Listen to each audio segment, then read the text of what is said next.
I know, girls, I know.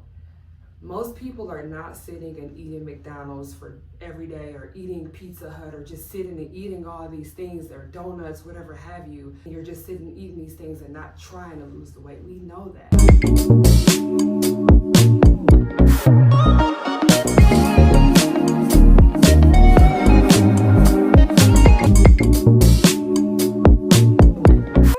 Hey, I'm Dr. Standifer. I'm a board-certified internal medicine physician, and I'm a Black girl vitamin medical advisor. And today, we're going to talk about 8 reasons why Black women struggle with weight loss. That's right, 8 reasons. So even for myself, I struggle with weight loss. I had to figure out what worked for me, what didn't work for me. But I think there's a couple things that you all should know that we don't talk about enough that impact our weight. The first one I'm going to talk about is stress. Stress. So when stress is high, stress causes a hormone in our body called cortisol to go up. Cortisol, guess what?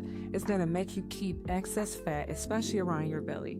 It's going to cause you to not be able to process the body's functions correctly. You're going to keep packing on that weight.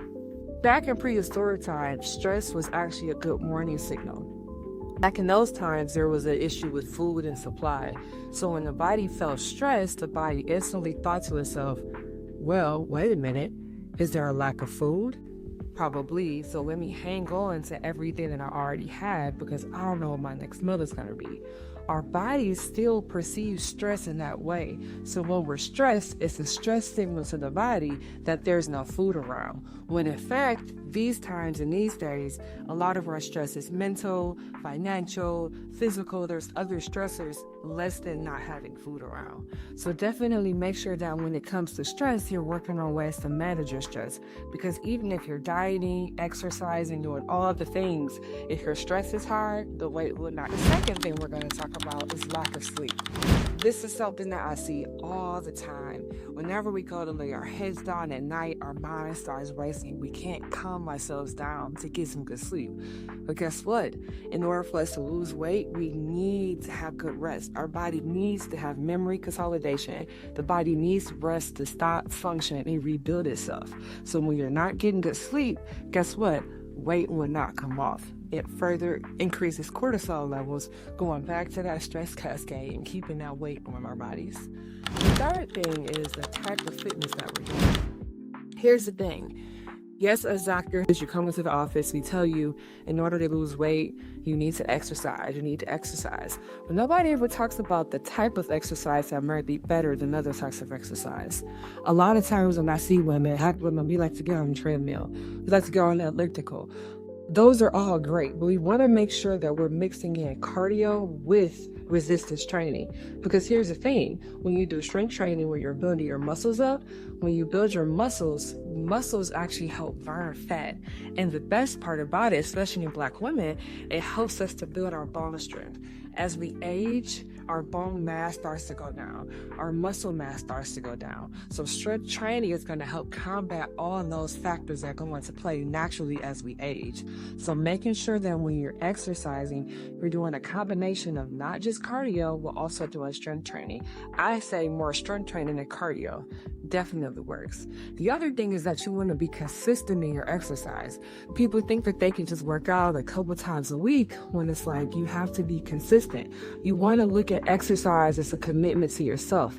If you shower and you brush your teeth every day, guess what? You should exercise just as much. So here's the thing. Making sure you have a situation where you can do it without a barrier, right? So if you're a person that likes to go to the gym, if it's raining outside, if it's snowing outside, are you going to get up and go? So making sure if you're a gym person, you have a backup on days you can't actually make it to the gym. Don't sleep on home workouts. Get yourself a corner in your home. You can do some activities so that the exercise is not missed because of life stresses and things that start to come up.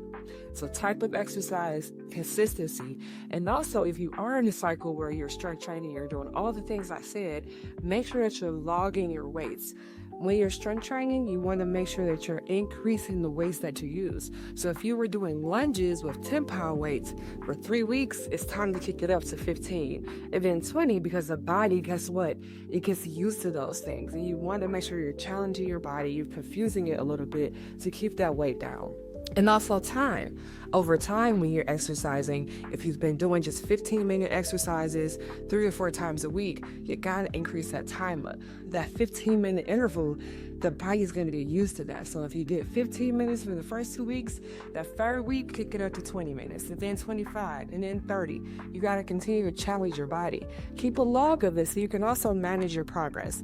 And the biggest thing with exercise and making these changes, you want to celebrate all the wins, even if it's a small win. Like, hey, I can fit a lower size in underwear now. Or, hey, I can fit this belt I couldn't fit. Or, hey, I can wear this dress. Hey, I lost 1 pound from last week. All these are wins, girls, and they are your wins, and they should all be celebrated. The thing that's going to cause some stubborn weight is going to be a vitamin deficiency. So we don't talk about this enough.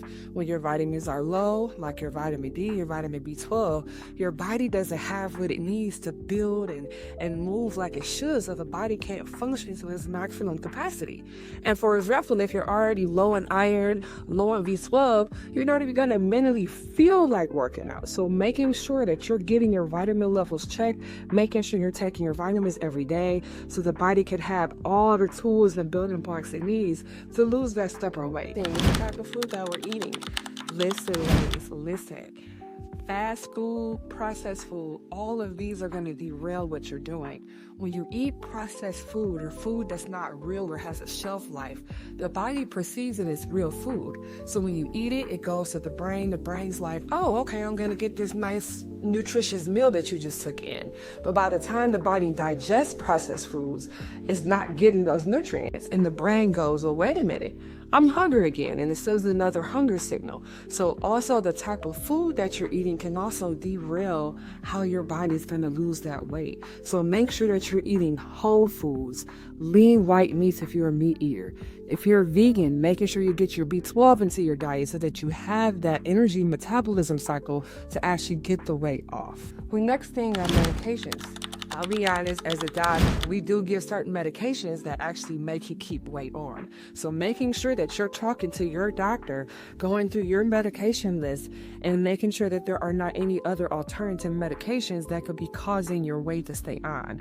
Making sure you know what you're taking, why you're taking it, asking do you still need to be on it at each visit is going to be very important. And there's other metabolic conditions that actually cause weight gain. A few tips, for example, are hypothyroidism, where your thyroid gland, the gland that makes all the hormones that make the entire body work, when that hormone does not work effectively, that can also cause weight gain. There's other conditions like diabetes.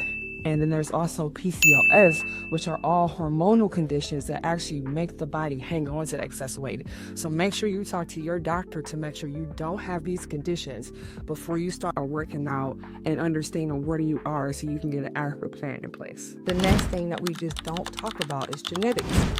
I know, girls, I know. Most people are not sitting and eating McDonald's for every day or eating Pizza Hut or just sitting and eating all these things or donuts, whatever have you, and you're just sitting and eating these things and not trying to lose the weight. We know that. That's the hardest part of it all, is that I know you're trying. I get that you're trying. Sometimes genetics might be the reason why you can't get that weight off. So when it's a genetic situation, you want to talk to your doctor because there may be medications you can go on to help combat that. Just like a person that needs blood pressure medication or diabetic medication, there is medication available to help manage weight. Some of the new bigger medications out in the market are the category of GLP-1s. Those medications do work, and you should talk to your doctor to find out the best of this source for you. Foundationally, though, this is what I want you to take from this. Make sure that you are reducing your stress. Reduce your stress, ladies. It's going to kill us. Lack of sleep. Making sure you get a plan in place so that you can sleep, get rest. Your body can build itself back up if you can be a new you. The other thing, fitness. You want to make sure that you have a plan in place that works. A plan that's your plan. If you need to, put the fitness on your calendar so you make sure that it's done, because you deserve it. You deserve to feel good. You really do. Making sure that your diet is good. Making sure that take a check mark. Make sure you're looking at everything you're eating. Put all of this together.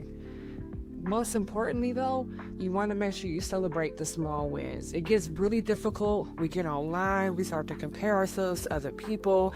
You're not losing as much as you want. You're not losing as much as the next person over here. But making sure that you celebrate your wins. You have to. So this is what we're going to do. I want everybody to take a minute, write down some goals, write down some small goals for yourself. Start not just using the scale as a measurement for weight. Start measuring yourself with a tape measure. Write those measurements down, because guess what? I care more about your circumference around your belly more than the number on the scale. So if you're losing inches, that is a win, girl. It is a win. So ending today, I want everybody to make a plan, and most importantly, know that you got this. You got this. Catch Dr. Stan next week for more information on how to make your life a little better.